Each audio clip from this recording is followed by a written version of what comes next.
ठाकरे सेना मनसेच्या मोर्चानंतर पालिका आयुक्तांचा पहिला दणका। वादग्रस्त अधिकारी सचिन बोरसेंची अखेर बदली झालेली आहे। सचिन बोरसे यांच्याकडून निवडणूक विभागाचा कार्यभार हा काढून घेण्यात आलेला आहे।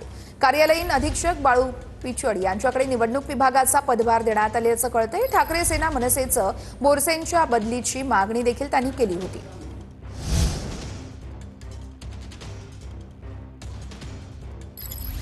वादग्रस्त अधिकारी सचिन बोरसेंची अखेर बदली झालेली आहे।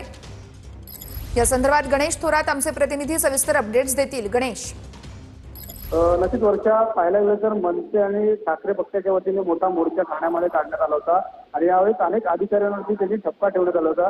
अनेक कामं जी आहेत ते महानगरपालिकेमध्ये केली जात नसल्यामुळे ते देखील ठपका ठेवण्यात आला आणि तसेच दुबार नावं असतील, इतर नावं असतील, या संदर्भात देखील अनेक गोष्टी ज्या आहेत ते मांडल्या होत्या। त्यामुळे सचिन बोरसे या अधिकाऱ्यांना आता कुठेतरी यांना काढण्यात आलेलं आहे महानगरपालिकेनं। पाहायला गेलं तर याच ठिकाणी आता नवीन निवड जी झाली बाळू पिचड यांची निवड झाली आहे। त्यामुळे निवडणूक विभाग आतापर्यंत ते सांभाळत होते, मात्र या ठिकाणी अनेक वेळा तक्रारी करून सुद्धा देखील त्या तक्रारीचा पाडा वाजून सुद्धा देखील अनेक समस्यांचा सोडवलं जात होत्या। निश्चितच गणेश, याकडे आपलं लक्ष असेल। तुर्तास धन्यवाद।